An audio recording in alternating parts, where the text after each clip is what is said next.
وأشهد أن سيدنا وسندنا وحبيبنا وحبيب ربنا وطبيبنا وطبيب قلوبنا محمد عليه الصلاة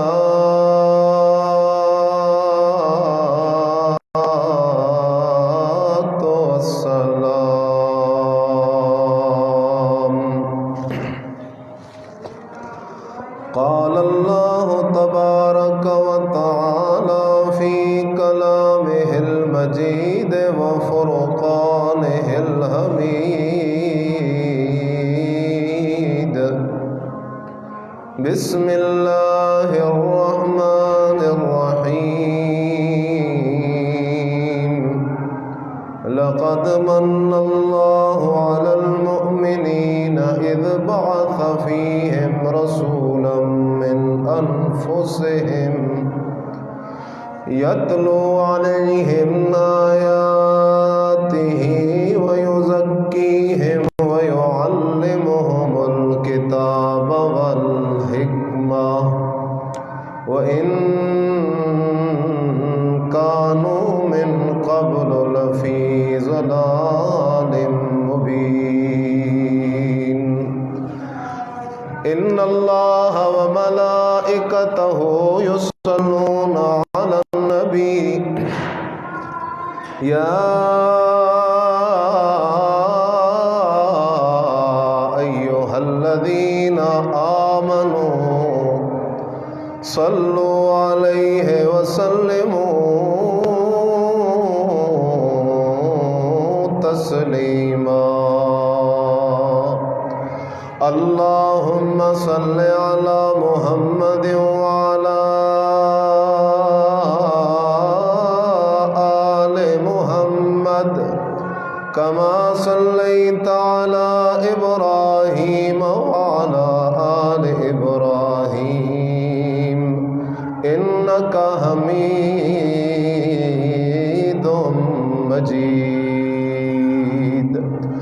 اللهم بارك على محمد وعلى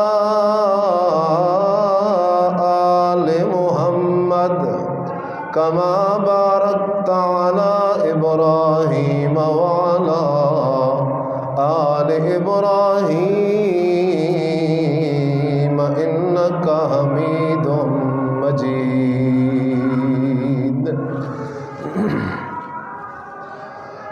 کی محمد سے وفا تو نے تو ہم تیرے ہیں. کی محمد سے تو نے تو ہم تیرے ہیں. یہ جہاں چیز ہے کیا لوح قلم تیرے ہیں. أطاس الرسول وأنت تظهر حبه. أطاس الرسول وأنت تظهر حبه. هذا لعمري في القياس بديع.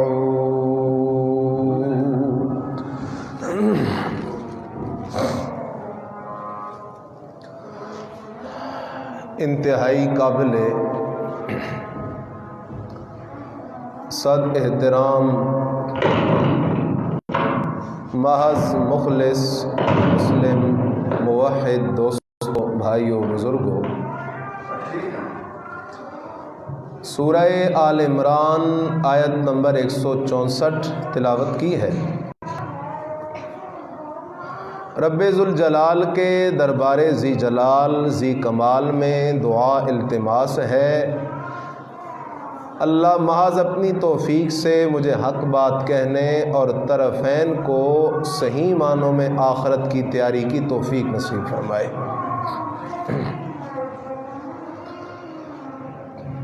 ایمان باللہ کے بعد ایمانیات کا دوسرا نمبر ہے ایمان بالرسول۔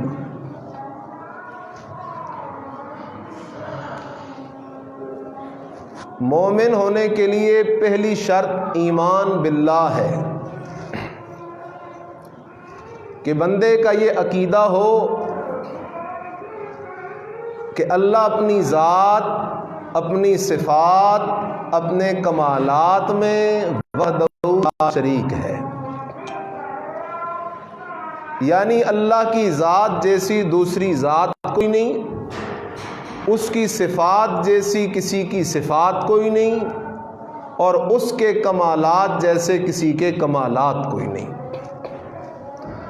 اللہ کی ذات ازلی ہے، اللہ ابتدا سے بھی پاک، انتہا سے بھی پاک، باقی ساری کی ساری مخلوقات کی ابتدا بھی ہے، انتہا بھی ہے، ولادت بھی ہے، وفات بھی ہے، آنا بھی ہے، جانا بھی ہے، آمد بھی ہے، رخصتی بھی ہے۔ معلوم ہوا کہ جب آمد اور اختتام سے پاک، ولادت اور وفات سے پاک، ابتدا اور انتہا سے پاک ذات صرف اللہ کی ہے، تو الہ حاجت روا مشکل کشا ذات بھی صرف اس کی ہے، اللہ کی ہے۔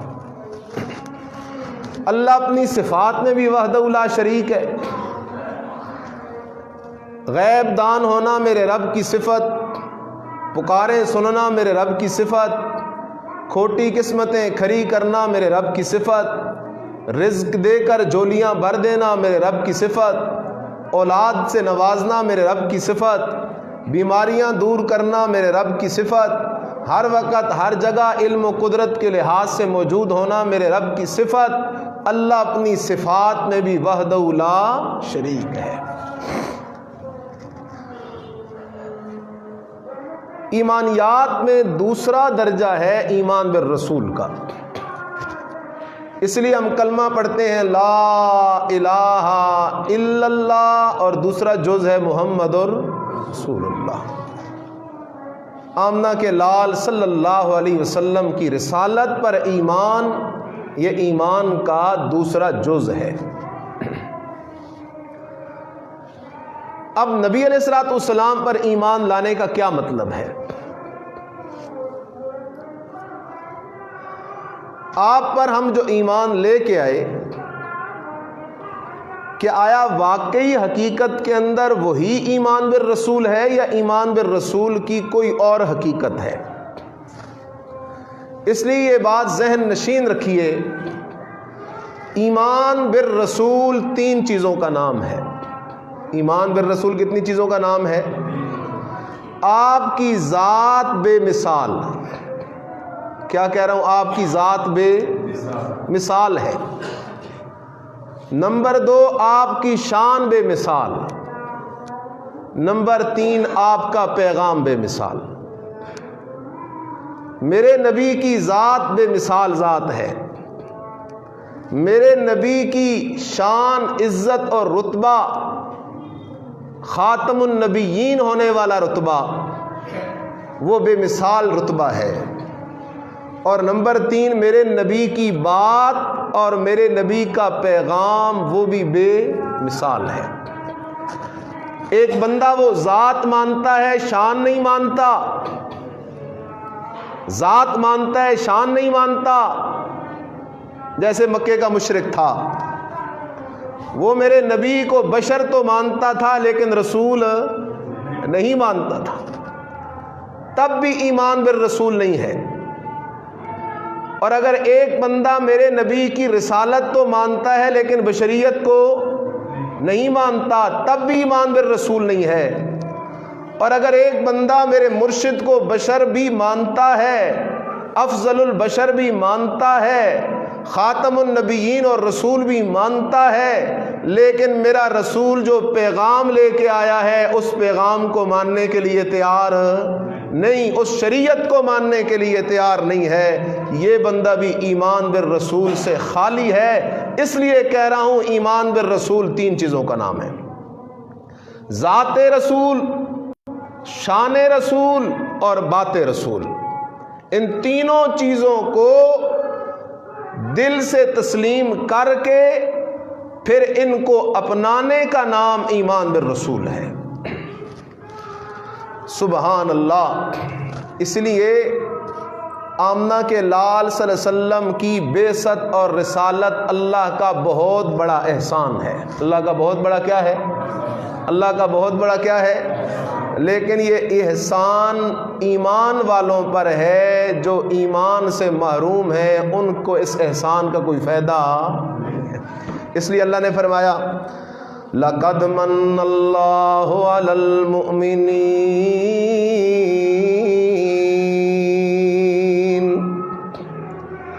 اللہ فرماتے ہو میرے بندو لَقَدْ مَنَّ اللَّهُ، البتہ تحقیق اللہ نے احسان کیا ہے، عَلَى الْمُؤْمِنِينَ، ایمان والوں پر۔ اللہ ایمان والوں پر تو تیرے احسانات بے شمار ہیں۔ وَإِن تَعُدُّوا نِعْمَةَ اللَّهِ لَا تُحْصُوهَا، اللہ کہتے ہو میرے بندو اگر تم میرے انعامات اور احسانات کو شمار کرنا شروع کر دو، تمہارے دماغ بھی تھک جائیں گے، تمہاری مشینریاں بھی تھک جائیں گی، لیکن میں اللہ نے اپنے بندوں پہ جو احسانات و انعامات کیے ہیں انہیں کوئی شمار کر سکتا نہیں ہے۔ اللہ تیرے احسانات تو بے شمار ہیں، اللہ تیرے احسانات تو لا تعداد ہیں، لیکن اللہ پورے قرآن کے اندر تو نے کہیں بھی یہ انداز اختیار نہیں کیا لوگوں اولاد دے کے میں نے احسان کیا ہے تم پر، لوگوں رزق دے میں نے احسان کیا ہے تم پر، لوگوں صحت دے کے میں نے احسان کیا ہے تم پر، لوگوں تمہیں تمہاری ضروریات عطا کر کے احسان کیا ہے تم پر، لیکن اللہ یہاں کون سی اتنی عظیم و شان نعمت ہے کہ جس کے لیے تو نے یہ انداز اختیار کیا ہے؟ لقد من اللہ، لوگوں میں اللہ نے احسان کیا ہے۔ فرمایا او میرا بندہ چونکہ یہ احسان بے مثال ہے، یہ کوئی احسان عام احسان نہیں، یہ سید المرسلین کو بھیجنے کی بات ہے، یہ خاتم النبیین کو بھیجنے کی بات ہے، یہ امام الانبیاء کو بھیجنے کی بات ہے، یہ عبداللہ کے یتیم بیٹے محمد کو رسالت کے منصب پہ فائز کرنے کی بات ہے، یہ صاحب معراج کو رسالت کا تاج پہنانے کی بات ہے، یہ والضحیٰ واللیل اذا سجا کی شان والے کو ختم نبوت کا درجہ دینے کی بات ہے میرا بندہ۔ اس لیے میں نے اپنے نبی کی بعثت کا تذکرہ کرتے ہوئے، اپنے نبی کی رسالت کا تذکرہ کرتے ہوئے، میں اللہ نے تمہیں اہمیت جتلانے کے لیے، اے میرے محمد کے امتیوں، تم جو میرے نبی کے امتی بنے ہو، یہ کوئی چھوٹا اعزاز نہیں ہے، یہ کوئی چھوٹی نسبت نہیں ہے، اتنی بڑی نسبت ہے کہ اس نسبت کا تذکرہ کرتے ہوئے میں اللہ نے بھی فرمایا لقد من اللہ، لوگوں یہ کوئی چھوٹی نسبت نہیں بلکہ میں اللہ کا تم پہ بہت بڑا احسان ہے۔ اللہ کون سا احسان؟ فرمایا اذ باسا فیہم رسولا من انفسہم، او میرے بندو میرا احسان یہ ہے، اذ باسا فیہم رسولا، کہ میں نے ایمان والوں کے فائدے کے لیے، انسانیت کے فائدے کے لیے ان کے اندر مبعوث کیا، بھیجا، رسولان، سارے رسولوں سے اونچی شان والا رسول، عام رسول نہیں، سارے رسولوں سے اونچی شان والا رسول بھیجا ہے۔ جس طرح اللہ نے سورہ آل عمران کے اندر دوسرے مقام پہ فرمایا ہو میرے بندو میرا یہ رسول اتنا بے مثل رسول ہے، جب میں اللہ پاک نے عالم الارواح کے اندر ایک طرف ساری ارواح سے وعدہ لیا، دوسری طرف میں اللہ پاک نے سارے انبیاء سے وعدہ لیا۔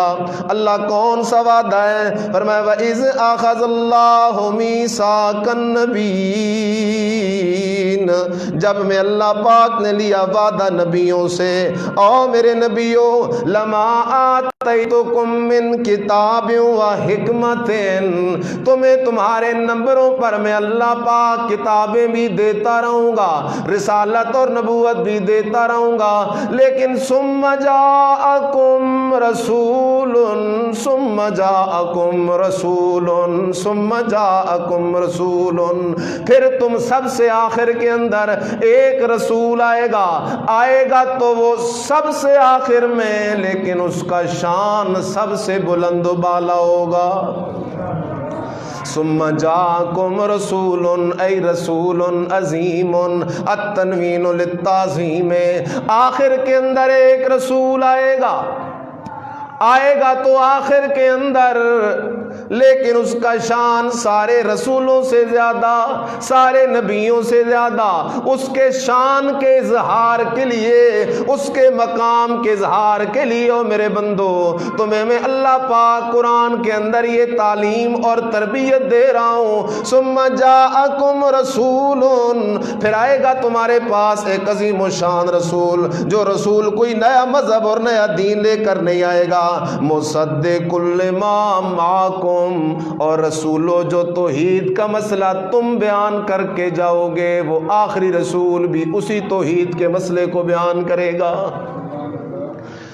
کیونکہ اللہ نے سٹیج سجایا، اس سٹیج پہ اللہ نے کم و بیش 1.25 لاکھ نبی بھیجے، ہر نبی اپنے اپنے دور کے اندر آ کے نبوت کے سٹیج پہ تقریر کرتا رہا، آدم علیہ السلام سے لے کر حضرت عیسیٰ علیہ السلام تک، عیسیٰ علیہ السلام کے بعد ہمارے نبی سید الانبیاء محمد الرسول اللہ صلی اللہ علیہ وسلم، اللہ نے نبوت کا سٹیج سجا کے اس پر نبیوں کو نمبر پہ بھیجنے کا سلسلہ جاری کیا۔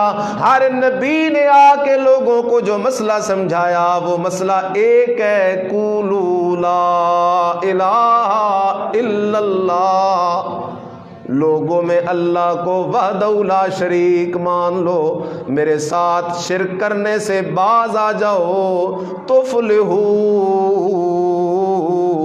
دنیا بھی بن جائے گی اور آخرت بھی بن جائے گی۔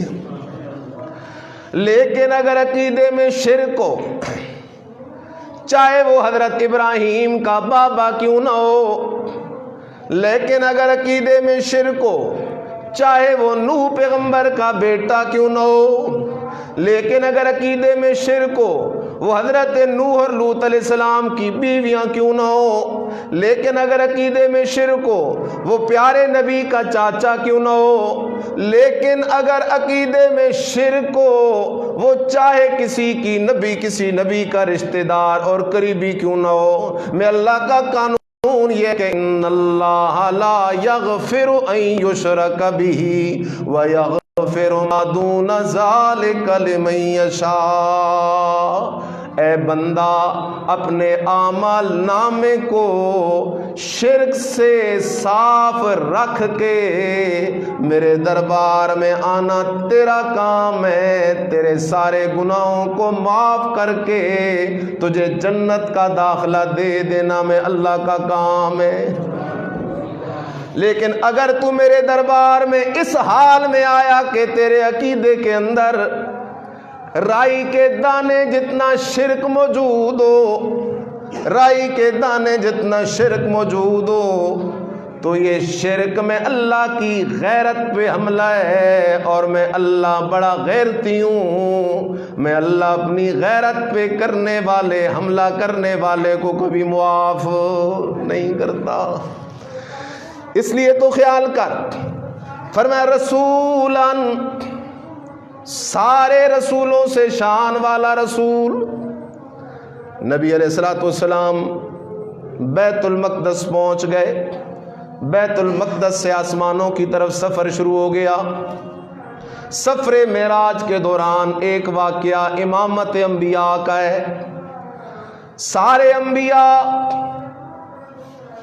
انبیاء مثالی بدنوں کے ساتھ، حضرت عیسیٰ علیہ السلام اصلی بدن کے ساتھ سارے اکٹھے ہیں۔ نماز کا وقت ہے، مصلی خالی پڑا ہے، کون مصلی پہ آگے آئے گا؟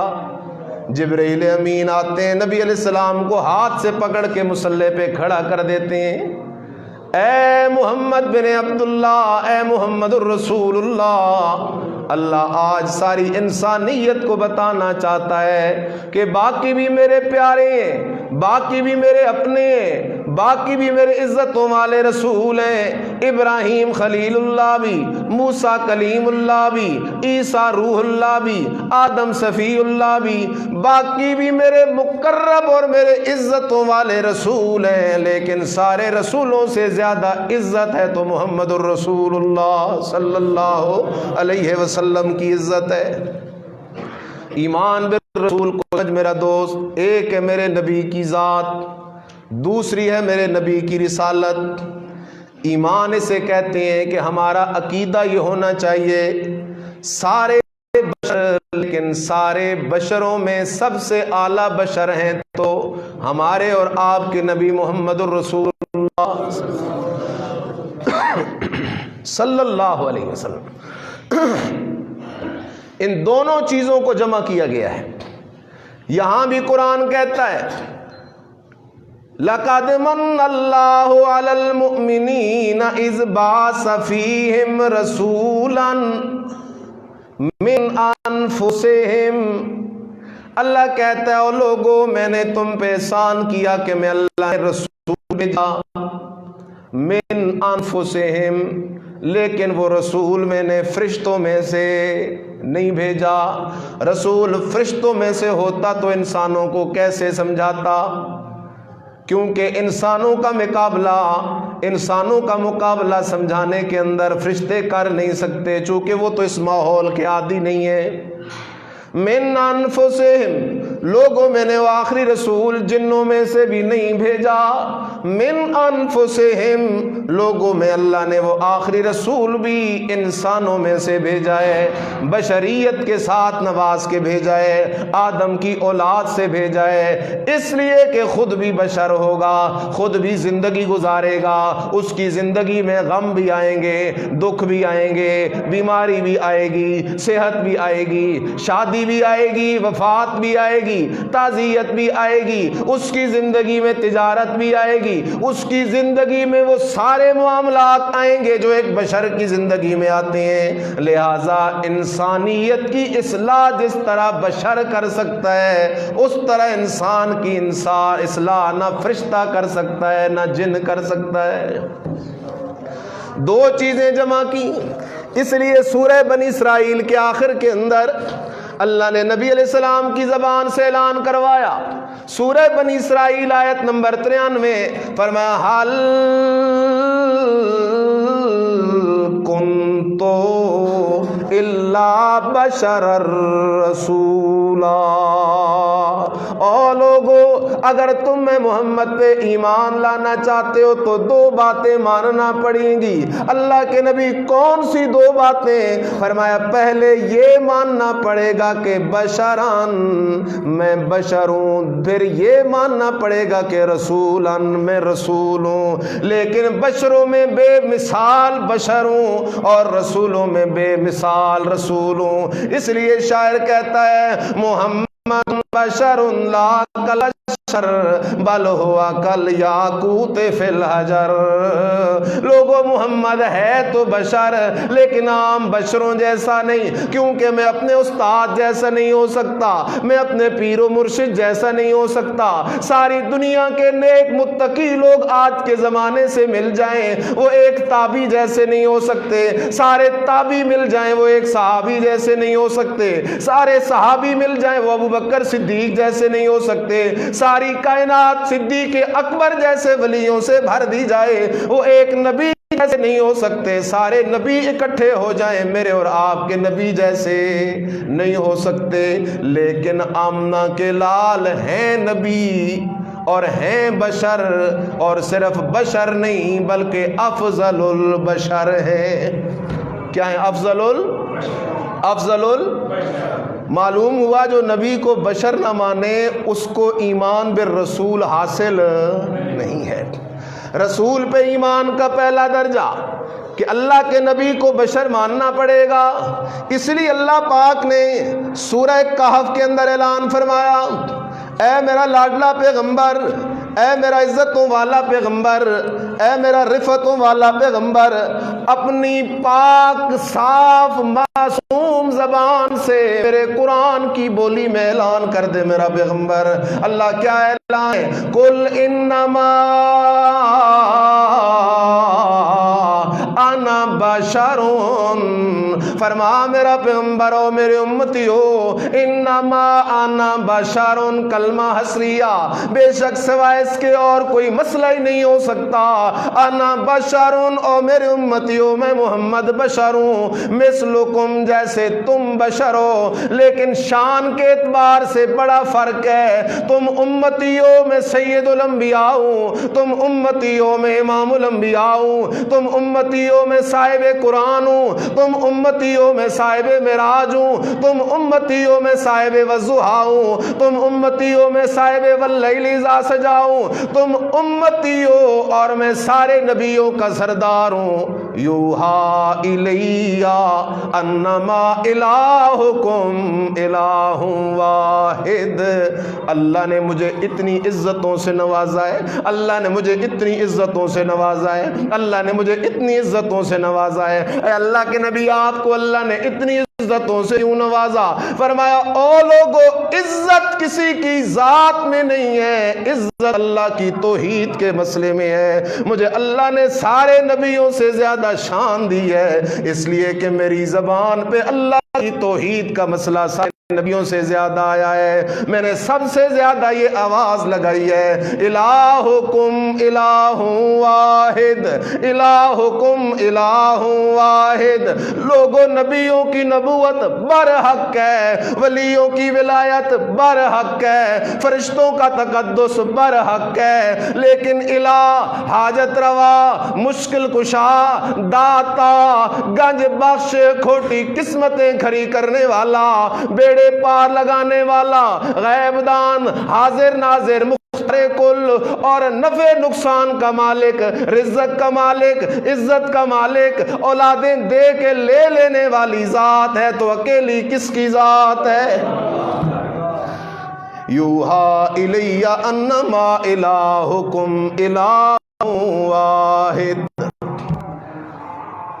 دنیا میں کسی چیز کی اتنی پرواز نہیں جتنی پرواز مسئلہ توحید کو بیان کرنے والے کی ہے۔ مسئلہ توحید کو بیان کرنے والے کی پرواز بے مثال ہے۔ صاحب یاسین نے تھوڑی دیر مسئلہ بیان کیا، اللہ نے صاحب یاسین کا تذکرہ قرآن کے دل سورہ یاسین کے اندر کر دیا۔ رجل مومن نے تھوڑی دیر مسئلہ توحید کا دفاع کیا، اللہ نے اس کا ذکر سورہ مومن میں کر کے فرمایا، وَقَالَ رَجُلٌ مُؤْمِنٌ وَقَالَ رَجُلٌ مُؤْمِنٌ۔ یہ کوئی چھوٹی شان ہے کسی کے بارے میں اللہ یہ اعلان کرے، وَقَالَ رَجُلٌ مُؤْمِنٌ مِنْ آلِ فِرْعَوْنَ، ایک مومن بندے نے کہا فرعون کے خاندان والوں میں سے۔ اس لیے میرا دوست توجہ کر، میرے اور آپ کے نبی سید الانبیاء محمد الرسول اللہ بشر ہیں، لیکن عام بشر نہیں بلکہ افضل البشر ہیں، بلکہ افضل ہیں بشر ہیں آدم کی اولاد سے۔ اس لیے دو باتیں ماننا ضروری ہیں، آپ کی بشریت بھی ایمان کا حصہ اور آپ کی رسالت بھی ایمان کا۔ اس لیے التحیات پڑھتے ہو، التحیات للہ والصلوات والطیبات، السلام علیکہ ایھا النبی ورحمۃ اللہ وبرکاتہ، السلام علینا وعلی عباد اللہ الصالحین۔ آگے پڑھو، اشہد ان لا الہ الا اللہ، آگے پڑھو، اشہد ان محمدً عبدہ ورسولہ۔ عبدہ ورسولہ ہے یا نورہ ورسولہ ہے؟ عبدہ ورسولہ۔ آمنہ کے لال پہلے اللہ کے عبد، پہلے اللہ کے عبد، بندے بشر ہیں، ورسولہ، اور پھر اللہ کے کیا ہیں؟ رسول ہیں۔ قرآن بھی کہتا ہے حل کنت الا بشر الرسولا، میں پہلے بشر ہوں پھر اللہ کا کیا ہوں؟ رسول ہوں۔ اس لیے خیال کر میرا دوست، اللہ پاک نے قرآن کے اندر انداز بدل بدل کے اس مسئلے کو ذکر کیا، بڑی طویل بات ہے۔ تو ایمان بالرسول کا پہلا حصہ آمنہ کے لال کو بشر ماننا، صرف بشر نہیں ماننا بلکہ افضل البشر ماننا۔ دوسرا درجہ آپ کو رسول ماننا، لیکن رسول صرف رسول نہیں ماننا بلکہ سید المرسلین ماننا، امام المرسلین ماننا، صاحب قرآن ماننا، بے مثل بے مثال رسول ماننا ہے۔ اب یہ دو باتیں ماننے کے بعد ایک تیسری بات ہے جسے کہتے ہیں بات محمد الرسول اللہ۔ کیا کہتے ہیں؟ بات محمد الرسول اللہ صلی اللہ علیہ وسلم، پیغام محمد الرسول اللہ صلی اللہ علیہ وسلم، مشن محمد الرسول اللہ صلی اللہ علیہ وسلم، دعوت محمد الرسول اللہ صلی اللہ علیہ وسلم، ڈیوٹی محمد الرسول اللہ صلی اللہ علیہ وسلم۔ اللہ نے قرآن کے اندر اپنے نبی کی 3 ڈیوٹیاں بیان کی ہیں۔ کتنی ڈیوٹیاں؟ 3 ڈیوٹیاں بیان کی ہیں، 3 فریضے بیان کیے ہیں، 3 باتیں بیان کی ہیں۔ لوگوں، میں اللہ نے تمہارے پاس اپنے آخری رسول کو بھیجا ہے 3 کام کرنے کے لیے۔ کتنے کام کرنے کے لیے؟ پہلا کام یتلو علیہم آیاتہ، یتلو علیہم۔ دوسرا کام ویزکیہم۔ تیسرا کام وَيُعَلِّمُهُمُ الْكِتَابَ وَالْحِکْمَةَ۔ میں اللہ نے اپنے رسول کو سید الانبیاء خاتم الانبیاء بنا کے بھیجا، اور اپنے رسول کے ذمہ 3 کام لگائے۔ کتنے کام لگائے؟ پہلا کام یتلو علیہم آیاتی، میں نے اپنے نبی کو حکم دیا، آرڈر دیا، اے میرا نبی آپ کا پہلا فرض یہ ہے نبی بننے کے بعد جب قرآن کا نزول شروع ہو جائے، جب قرآن کا نزول شروع ہو جائے تو آپ کی پہلی ڈیوٹی یہ ہے، جب جمعے میں تقریر کرنی ہو تو قرآن سے، جمعے میں تقریر کرنی ہو تو کس سے؟ قرآن سے۔ بازار میں واز کرنا ہو تو کس سے؟ قرآن سے۔ کسی شادی میں واز کرنا ہو تو کس سے؟ قرآن سے۔ کسی غمی میں واز کرنا ہو تو قرآن سے۔ کسی چوک چوراہے کے اندر واز کرنا ہو تو قرآن سے۔ کسی میلے کے اندر واز کرنا ہو تو قرآن سے۔ یتلو علیہم آیاتہ، فرمایا لوگوں میرے رسول کی پہلی ڈیوٹی یہ ہے کہ میرا رسول لوگوں کو قرآن سنانے والا رسول ہے۔ ہمارا رسول کیا سنانے والا رسول ہے؟ اونچے بولو، کیا سنانے والا رسول ہے؟ قرآن سنانے والا رسول ہے۔ اللہ اکبر۔ اگر یہ ڈیوٹی اللہ نے نہ لگائی ہوتی، اگر درمیان میں کون بیان کرنے والا مسئلہ نہ ہوتا تو مکے والوں کو نبی علیہ السلام سے کوئی جھگڑا نہیں تھا۔ مکے والے کہتے تھے محمد اگر درمیان سے قرآن کو نکال دے پھر تو تیرے اور ہمارے درمیان جھگڑا ہی کوئی نہیں، لیکن اگر یہ قرآن درمیان میں رہ جائے، اگر تو قرآن کو چھوڑے نہیں، قرآن کے مسئلے کو چھوڑے نہیں، تو پھر تیرا اور ہمارا آپس میں جوڑ ہو سکتا نہیں ہے، تیرا اور ہمارا آپس میں گزارا ہو سکتا نہیں ہے۔ قرآن بھی تو کہتا ہے وَإِذَا تُتْلَى عَلَيْهِمْ آيَاتُنَا بَيِّنَاتٍ، جب مکے والوں کے سامنے اللہ کے قرآن کی واضح آیتیں، اللہ کی توحید والے آیتیں پڑھ پڑھ کے سنائی جاتی تھیں۔ کون سی آیتیں اللہ کی؟ کون سی آیتیں اللہ کی؟ اللہ اکبر، قرآن ہے۔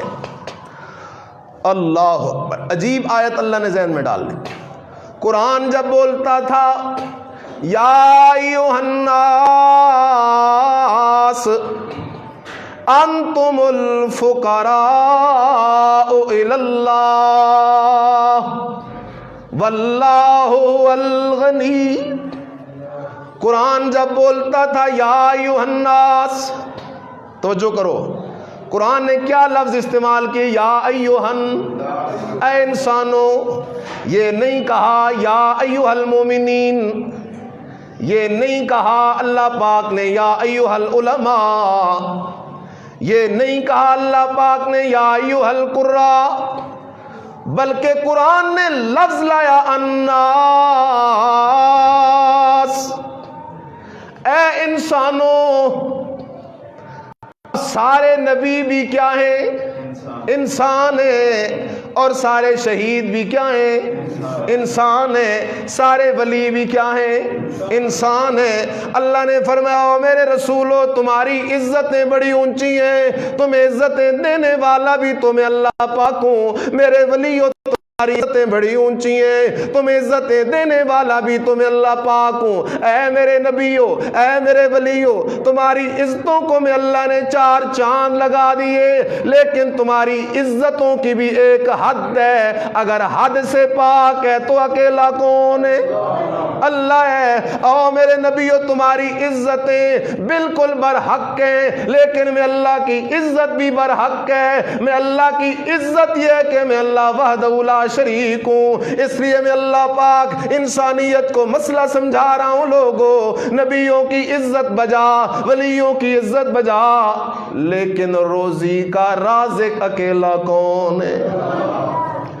اس لیے اللہ نے فرمایا یا ایھا الناس، اے انسانوں، اے میرے پیغمبروں، اے میرے ولیوں، اے علماء، اے صلحاء، اے بزرگان، یا ایھا الناس، سارے کے سارے انسانوں، انتم الفقراء، انتم الفقراء. اس کا یہ معنی نہیں ہے کہ تم فقیر ہو، نہ. انتم الفقراء اس کا معنی ہے تم مکمل طور پہ فقیر ہو. کیا معنی ہے؟ تم مکمل طور پہ فقیر ہو. کیا معنی؟ سانس لینے میں بھی کس کے محتاج ہو؟ آنکھوں سے دیکھنے میں بھی کس کے محتاج ہو؟ ناک سے سونگنے میں بھی کس کے محتاج ہو؟ لقمہ نگلنے میں بھی کس کے محتاج ہو؟ لقمے کے ہضم ہونے میں بھی کس کے محتاج ہو؟ اس ہضم ہونے کے بعد غذا سے نفع اٹھانے میں بھی کس کے محتاج ہو؟ قدم اٹھانے میں بھی کس کے محتاج ہو؟ رزق میں بھی کس کے محتاج ہو؟ اولاد میں بھی کس کے محتاج ہو؟ صحت میں بھی کس کے محتاج ہو؟ جیلوں سے جان چھڑانے میں بھی کس کے محتاج ہو؟ الفقراء، تم مکمل فقیر ہو، مکمل محتاج ہو. واللہ هو الغنی، غنی ذات ہے تو اکیلی کس کی ذات ہے؟ اللہ اکبر. یہ اللہ کی توحید کا مسئلہ ہے. اور افسوس ہوتا ہے جب رب کی توحید کا مسئلہ بیان کیا جاتا ہے تو ایک مخصوص طبقے نے لوگوں کو ذہن دیا کہ جب یہ کہا جائے کہ رازق اکیلا کون ہے، موت سے پاک اکیلا کون ہے، اولاد دینے والا اکیلا کون ہے، کھوٹی قسمتیں کھری کرنے والا اکیلا کون ہے، بیڑے پار لگانے والا اکیلا کون ہے،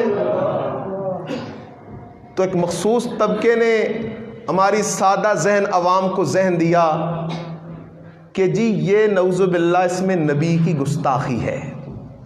اس میں نبی کی کیا ہے؟ میرا دوست جو مسئلہ قرآن بیان کرے وہ گستاخی نہیں ہو سکتا. میرا نبی تو خود اپنی زندگی میں بیان کرتا رہا. لوگو یا ایھا الناس انتم الفقراء واللہ هو الغنی. سبحان اللہ. اس لیے خیال کر، توجہ کر میرا دوست. یتلو علیہم آیاتہ، رسول کی پہلی ڈیوٹی، پہلا فریضہ لوگوں کو کیا سنانا ہے؟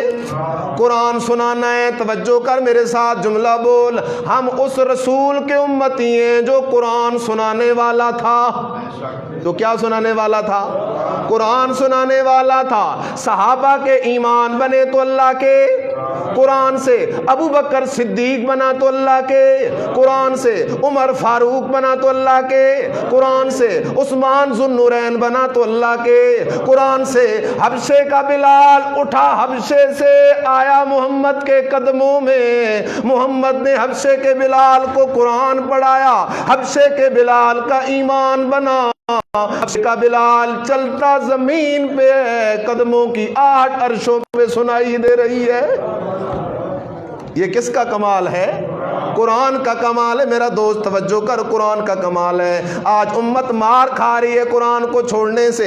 اے میرا دوست, اگر تو اللہ کے نبی کو خوش کرنا چاہتا ہے, راضی کرنا چاہتا ہے, اس کا طریقہ جھنڈیاں لگانا نہیں ہے, اس کا طریقہ چراغاں کرنا نہیں ہے, اس کا طریقہ بازار سجانا نہیں ہے, اس کا طریقہ جھوٹے گنبد بنانا نہیں ہے, اس کا طریقہ جھنڈے لگانا نہیں ہے, اس کا طریقہ سفید لباس پہن لینا نہیں ہے, اللہ کے رسول کو خوش کرنا چاہتا ہے تو قرآن کے قدموں میں آنا تیرا کام ہے. حوضے کوثر پہ تجھے گلے سے لگا لینا محمد الرسول اللہ کا کام ہے صلی اللہ علیہ وسلم. میرے اگلے جملے کو غور سے سنیے. قرآن لا ریب کتاب ہے. کیا کہہ رہا ہوں؟ قرآن کی کوئی آیت ضعیف, کوئی آیت موضوع, کوئی آیت کمزور. ذالک الکتاب لا ریب فیہ, ایسی کتاب جس کی ہر بات لا ریب ہے, بے عیب ہے, لا شک ہے. وہ کتاب صرف اور صرف اللہ کا قرآن ہے. اس لیے میں کہتا ہوں عوامی دعوت کی کتاب ہے تو قرآن ہے. کیوں کہتا ہوں؟ اس لیے کہتا ہوں حدیث ضعیف ہے, صحیح ہے, اس کا پتہ عوام کو نہیں چلتا. میرا دوست, عوام کو چھوڑ, 80% علماء کو بھی پتہ نہیں چلتا کہ حدیث صحیح کون سی ہے, حدیث ضعیف کون سی ہے. صرف ان علماء کو پتہ چلتا ہے جو فن حدیث کو سمجھنے والے ہوتے ہیں. ہر بندہ نہیں جانتا حدیث صحیح کون سی, حدیث ضعیف کون سی ہے. اور میرا دوست, اگلے جملے کو دل پہ ہاتھ رکھ کے سن. میرے سچے سچے مرشد محمد الرسول اللہ صلی اللہ علیہ وسلم نے فرمایا, جس نے کھڑے ہو کر لوگوں کے سامنے حدیث بیان کی اور وہ حدیث میری نہ ہوئی, اس نے مجھ پر جھوٹ بولا, اسے کہہ دو کہ اپنا ٹھکانہ جہنم کے اندر بنا لے. اپنا ٹھکانہ کدھر بنا لے؟ اس لیے ہم کہتے ہیں حدیث علماء بیان کریں, وہ علماء بیان کریں جنہیں پتا ہو کہ صحیح حدیث کون سی ہے, ضعیف حدیث کون سی ہے. لیکن قرآن کی کوئی آیت ضعیف نہیں, قرآن کی کوئی آیت شک والی نہیں ہے. اس لیے عوام کی اصلاح والی کتاب ہے تو اللہ کا قرآن ہے, انقلاب والی کتاب ہے تو اللہ کا قرآن ہے. میرا دوست, قرآن کے قریب آ جا, کہ محمد سے وفا تو نے تو ہم تیرے ہیں. کیا مطلب؟ اگر آمنہ کے لال ہوئے قرآن سے تو نے وفا کی تو ہم تیرے ہیں, آمنہ کے لائی ہوئی سنت سے تو نے وفا کی تو ہم کیا ہیں؟ تیرے ہیں. قرآن سے وفا کر اگر رسول اللہ کا وفادار بننا چاہتا ہے, نبی کی سنت سے وفا کر اگر رسول اللہ کا وفادار بننا چاہتا ہے. یتلو علیہم آیاتہ. اس اگلے جملے کو وقت بھی ختم ہو رہا ہے لیکن ضروری ہے کرنا. میرا دوست توجہ کر, امام کی ڈیوٹی صرف نماز پڑھانا نہیں. کیا کرو؟ امام کی ڈیوٹی صرف نماز پڑھانا؟ امام تو آپ, نماز تو آپ بھی پڑھا سکتے ہیں, جیسے 10 صورتیں یاد ہو نماز پڑھا سکتا ہے. امام کی ڈیوٹی صرف نکاح کرانا نہیں, نکاح تو آپ بھی کرا سکتے ہیں, کون سی مشکل بات ہے.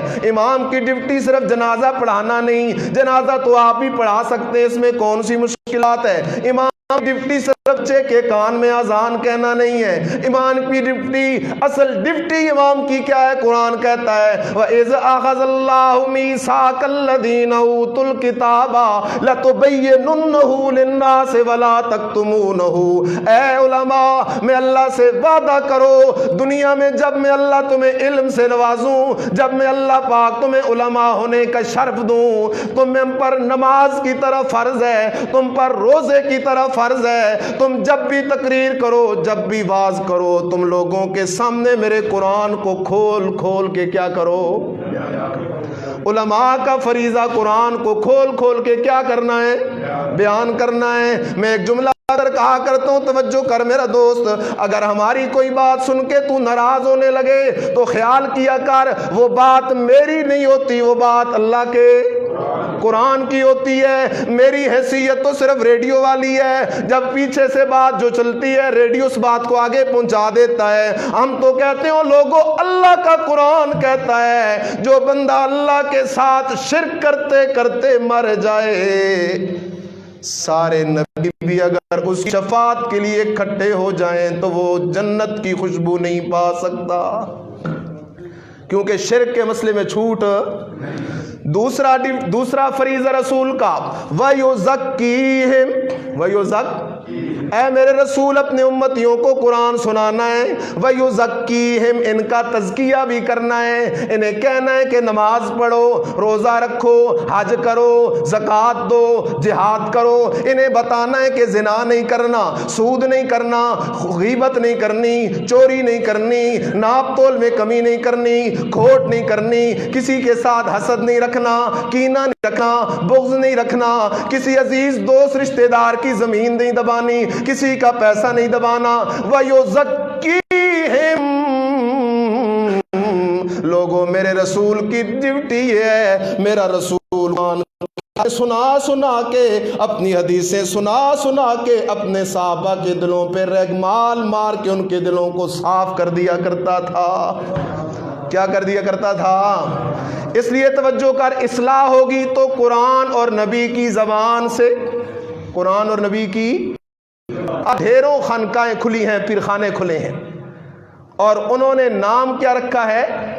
روحانی علاج کے مراکز، روحانی علاج کے، حالانکہ وہ روح کی کینسر کے مراکز ہیں۔ وہاں قرآن کی بات نہیں، نبی کی سنت کی بات نہیں، شریعت کے خلاف ذکر اذکار کے ایک ڈھونگ رچا لیے گئے۔ وہاں پر مرد و زن کا ناجائز اختلاط صبح و شام، سارے انسانوں کو، یہ سادہ لو لوگ ہیں، ان کو تعویذوں کے دھندے پہ لگا دیا۔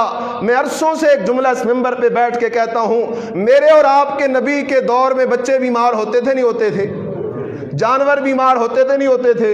کاروباروں میں نقصان ہوتا تھا نہیں ہوتا تھا؟ لیکن میرے نبی نے اپنی زندگی میں کسی کو کسی کام کے لیے تعویذ لکھ کے نہیں دیا ہے۔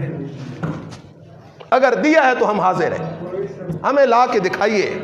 میرے نبی نے تعویذ نہیں دیا، میرے نبی نے سکھایا فاتحہ پڑھ لے او میرا مرید، میرے نبی نے سکھایا 2 نفل پڑھ لے او میرا مرید، میرے نبی نے سکھایا صدقہ کر لے او میرا مرید، میرے نبی نے سکھایا سبحان اللہ و بحمدہ سبحان اللہ العظیم پڑھ لے میرا مرید، میرے نبی نے سکھایا لا حول ولا قوت الا باللہ پڑھ لے میرے مرید، میرے نبی نے سکھایا اللہم انت السلام ومنک السلام تبارکت یا ذا الجلال والاکرام پڑھ لے میرا مرید، میرے نبی نے سکھایا قرآن پڑھ لے میرا مرید، میرے نبی نے سکھایا خیرات کر میرا مرید۔ میرے نبی نے جو کام سکھائے ہیں وہی کام دین ہے، میرے نبی نے جو کام نہیں کیا، نہ کرنے کا حکم دیا، وہ دین یزکی ہے۔ میرے نبی نے تزکیہ کیا قرآن و سنت کے ساتھ۔ آج خدا جانتا ہے، آخری جملہ کہہ رہا ہوں، آج ہر کام کے لیے لوگ تعویذ مانگ رہے ہیں۔ بیلوں کی دوڑ ہے اور لوگ تعویذ لیتے ہیں تاکہ میرا بیل جیت جائے۔ کشتی ہے، تعویذ مانگتے ہیں تاکہ میں کشتی جیت جاؤں۔ الیکشن ہے، لوگ تعویذ لیتے ہیں تاکہ میں الیکشن جیت جاؤں۔ کرکٹ فٹ بال کا میچ ہے، لوگ تعویذ مانگتے ہیں تاکہ میں کیا ہو جاؤں؟ جیت جاؤں۔ رشتے کی بات ہے، لوگ تعویذ مانگتے ہیں رشتے تعویذ دو۔ کاروبار کی بات ہے، تعویذ دو۔ گاڑی خراب ہو رہی ہے، تعویذ دو۔ گاڑی روزانہ خراب ہوتی ہے، تعویذ دو۔ گاڑی خرچہ زیادہ کرتی ہے، تعویذ دو۔ بچہ روتا ہے، تعویذ دو۔ ہر کام کے لیے مسلمان آج تعویذ تعویذ تعویذ کے پیچھے پڑ گیا۔ میرا دوست، اگر رب پہ ایمان ہوتا تو پھر یہ کام کبھی بھی نہ ہوتے۔ رب پہ ایمان تو یہ ہے کہ مومن پہ جب بھی کوئی تکلیف آتی ہے 2 رکعت نفل پڑھ کے اپنے رب سے ڈائریکٹ رابطہ کر لیتا ہے۔ اپنے رب سے کیسے رابطہ کرتا ہے؟ ڈائریکٹ رابطہ کرتا ہے۔ میرا رب وہ بادشاہ ہے جس نے انڈائریکٹ والے اصول نہیں بنائے۔ میرے رب کا اصول یہ ہے، او میرا بندہ میں تیری شاہ رگ سے بھی زیادہ قریب ہوں، مانگنا تیرا کام ہے، جھولیاں بھرنا میرا کام ہے۔